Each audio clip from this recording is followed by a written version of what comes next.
த டிபேட்க்கு வரவேற்கிறோம். ஒரு பக்கம் பல தலைமுறையா ஒரே இடத்துல வாழுற ஒரு குடும்பம், அவங்களோட வீடு. இன்னொரு பக்கம் அது ஒரு அரசு புறம்போக்கு நிலம். அத பாதுகாக்க வேண்டியது அரசோட கடமை. இப்ப இந்த ரெண்டுல எதுக்கு முன்னுரிமை கொடுக்கறது? இதுதான் இன்னைக்கு நாம விவாதிக்க போற ஒரு ஒரு சிக்கலான கேள்வி. ஆமா. இந்த கேள்வியோட மையத்துல இருக்கிறது தமிழ்நாடு அரசோட 2019ஆம் வருஷத்து சுற்றறிக்கை. அதாவது இந்த அரசு புறம்போக்கு நிலங்கள்ல குடியிருக்கிறவங்கள எப்படி வரன்முறைப்படுத்துறதுங்கிறதுக்கான வழிகாட்டுதல்களை இது கொடுக்குது. கரெக்ட். சரியா சொன்னீங்க. இன்னைக்கு நம்ம விவாதமே இதுதான்.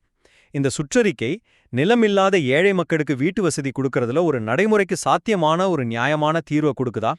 இல்ல இது ஒரு தற்காலிக நிவாரணம் மட்டும்தானா?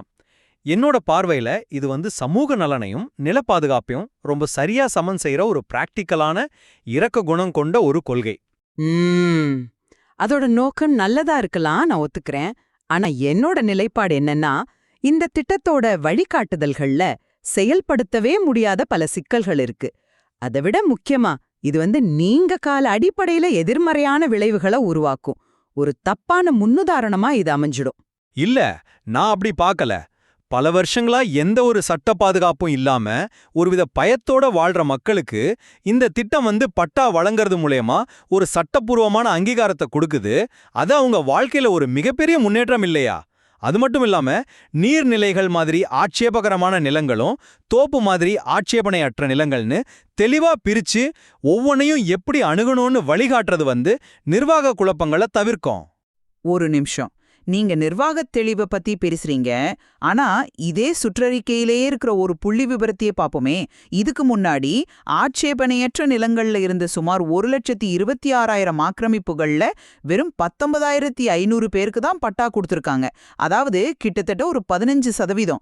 இது அரசோட சொந்த டேட்டா. பழைய திட்டத்தோட வெற்றி விகிதமே இவ்வளவு குறைவா இருக்கும்போது இந்த புதிய வழிகாட்டுதல்கள் மட்டும் என்ன பெரிய அற்புதத்தை செஞ்சிரும்னு நீங்க நினைக்கிறீங்க? அது ஒரு நல்ல கேள்விதான். ஆனா கடந்த கால தவறுகள்ல இருந்து பாடம் கத்துக்கிட்டு தான் இந்த புதிய வழிகாட்டுதல்கள் வடிவமைக்கப்பட்டிருக்கு. உதாரணத்துக்கு வருஷ வருமானம் 3 லட்சம் ரூபாய்க்குள்ள இருக்கிறவங்களுக்கு மட்டும்தான் இலவச பட்டான்னு ஒரு கண்டிஷன் இருக்கு. இது வசதியானவங்க இதை தவறா பயன்படுத்துறதை தடுக்குது. உண்மையான ஏழைகளுக்கு மட்டும்தான் பலன் போய் சேரணும்னு இது உறுதி பண்ணுது. இது வெறும் வருவாய்த்துறையோட வேலை மட்டும் இல்ல. இல்ல, அது பேப்பர்ல பார்க்க நல்லா தான் இருக்கு. ஆனா கள யதார்த்தம் என்ன? முன்னாடி அந்த 15% மட்டும் வெற்றி பெற்றதுக்கு காரணம் என்ன? ஆபீசர்ஸ் பற்றாக்குறையா? இல்ல அரசியல் தலையீடா? அந்த அடிப்படை காரணங்களை களையாம வெறும் புதுசா சில விதிகளை உருவாக்குறதால மட்டும் எப்படி வெற்றி விகிதம் அதிகமாகும்? அதற்கும் இதுல வழி இருக்கு. இந்த திட்டத்தை ஒரே ஒரு வருஷத்துக்குள்ள முடிக்கணும்னு ஒரு காலக்கெடு இருக்கு. அது மட்டும் இல்லாம மாவட்ட ஆட்சியர்கள் மாசம் அறிக்கை சமர்ப்பிக்கணுங்கிற நிபந்தனையும் அதிகாரிகளை பொறுப்பேற்க வைக்குது. இது திட்டத்தை செயல்படுத்துறதுல ஒரு வேகத்தையும் ஒரு வெளிப்படைத்தன்மையும் கொண்டு வரும்னு நான் நம்புறேன். மாவட்ட மாநில அளவுல குழுக்கள் இருக்கிறதால முடிவெடுக்கிறதுல தாமதமாகாது. இது வெறும் அறிவிப்பு இல்ல, ஒரு ஆக்ஷன் பிளான். நீங்க காலக்கெடுவ ஒரு பலமா பாக்குறீங்க. நான் அத ஒரு பெரிய பலவீனமா பாக்குறேன். ஒரு வருஷத்துக்குள்ள முடிக்கணுங்கிற அவசரம் தவறான முடிவுகளுக்கு தான் வழிவகுக்கும்.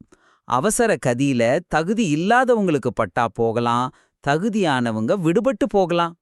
அப்படி நடக்காம இருக்கத்தான் மாவட்ட அளவிலான குழுக்கள் இருக்குதே. குழுக்கள் மட்டும் எப்படி போதும்? வருவாய், ஊரக வளர்ச்சி, உள்ளாட்சி, கால்நடை பராமரிப்புன்னு இத்தனை டிபார்ட்மெண்ட்டையும் ஒருங்கிணைச்சு ஒரு வருஷத்துல இந்த திட்டத்தை முடிக்கிறதுங்கிறது நடைமுறைக்கு சாத்தியமே இல்லாத ஒரு இலக்கு. ஒரு உள்ளாட்சி அமைப்பு கிட்ட இருந்து தீர்மானம் வாங்கறதுக்கே பல மாசம் ஆகும். கோயில் நிலங்களோட மதிப்பை நிர்ணயம் செய்யறது அதுவும் இன்னும் சிக்கலான வேலை.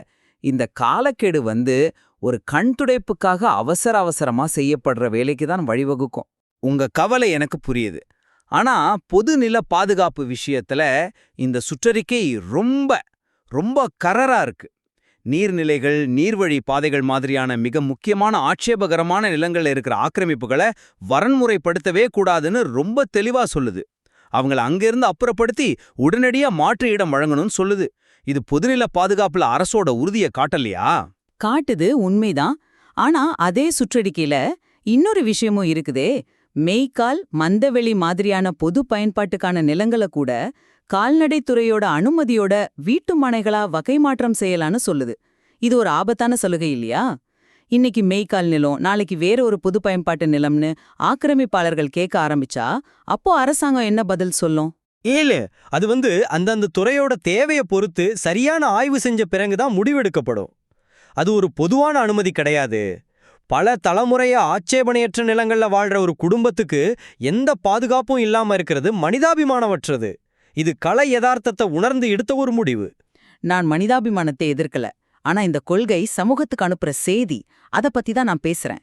அரசு நிலத்தை ஆக்கிரமிச்சு கொஞ்ச காலம் காத்திருந்தா என்னைக்காவது ஒரு நாள் பட்டா கிடைச்சிடும் அப்படிங்கிற ஒரு தப்பான எண்ணத்தை இது விதைக்காவா? சட்டத்தை மதிக்கிற நேர்மையான குடிமக்களை இது ஊக்கமிழக்கச் செய்யாதா? இது ஒரு வகையில ஆக்கிரமிப்ப சட்டப்பூர்வமாக்குற மாதிரி தானே? அப்படி ஒரு தப்பான எண்ணம் உருவாத கூடாதுங்கிறதுக்காகத்தான் இதுல சமூக நீதி அம்சங்களும் கவனமா சேர்க்கப்பட்டிருக்கு. இப்ப பாருங்க, நகர்ப்புறங்கள்ல இருக்கிற அதிக மதிப்புள்ள நிலங்கள்ல தனிப்பட்டா கொடுக்க முடியாது. அங்க அந்த மக்களை அந்த பகுதியிலிருந்து விரட்டாம தமிழ்நாடு குடிசை பகுதி மாற்று வாரியம் மூலமா அடுக்குமாடி குடியிருப்புகள் கட்டித்தர்றது ஒரு சிறந்த மாற்று வழி. இது அவங்கள அதே சமூக சூழலையே வாழ வைக்குது. அந்த மாற்று ஏற்பாட்டுல சமத்துவம் இருக்காங்கிறது தான் என்னோட கேள்வி. கிராமத்துல இருக்கிறவருக்கு 3 சென்ட் நிலம், நகரத்துல இருக்கிறவருக்கு ஒரு அடுக்குமாடி குடியிருப்பு. இந்த ரெண்டோட மதிப்பும் பயன்பாடும் ஒண்ணா? இது பயனாளிகளுக்குள்ளேயே ஒரு ஏற்றத்தாழ்வை உருவாக்காதா? இல்ல, முடிஞ்ச வரைக்கும் அதிகபட்சமான பயனாளிகளுக்கு பலன் கிடைக்கணுங்கிற நோக்கத்துல தான் கிராமப்புறங்கள்ல 3 சென்ட், நகர்ப்புறங்கள்ல 2 சென்ட்னு அளவு நிர்ணயிக்கப்பட்டிருக்கு. இது ஒரு சமரசமான தீர்வு. ஆனா அந்த அளவு ஒரு குடும்பத்துக்கு போதுமானதா?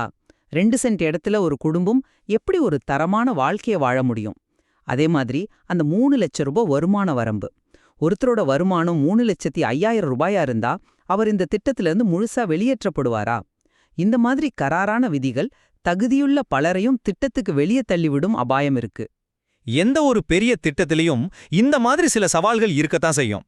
ஆனா ஒட்டு மொத்தமா பார்க்கும்போது இந்த சுற்றறிக்கை லட்சக்கணக்கான நிலமில்லாத ஏழை மக்களுக்கு ஒரு சட்டப்பூர்வமான, ஒரு கட்டமைக்கப்பட்ட தீர்வு கொடுக்குது.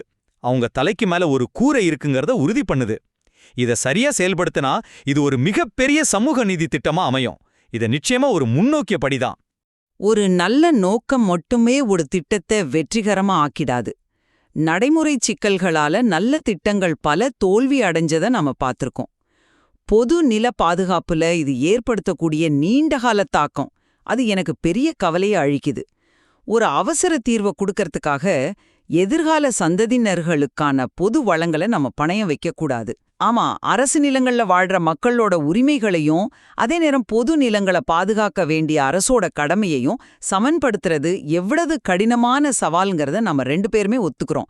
இந்த சுற்றறிக்கை அந்த சவாலை எதிர்கொள்ள ஒரு உறுதியான வழியை முன்வைக்குது. ஆமா, ஒரு வழிய முன்வைக்குது, நான் மறுக்கல. ஆனா அதோட உண்மையான வெற்றி களத்துல இது எவ்வளோ கவனமா, நியாயமா, வெளிப்படைத்தன்மையோட செயல்படுத்தப்படுதுங்கிறத பொறுத்து தான் இருக்கு. இது ஒரு முழுமையான தீர்வா இல்ல இன்னும் பல புதிய சிக்கல்களுக்கு வழிவக்க போற ஒரு தற்காலிக நிவாரணமாங்கிறத நம்ம பொறுத்திருந்து தான் பார்க்கணும்.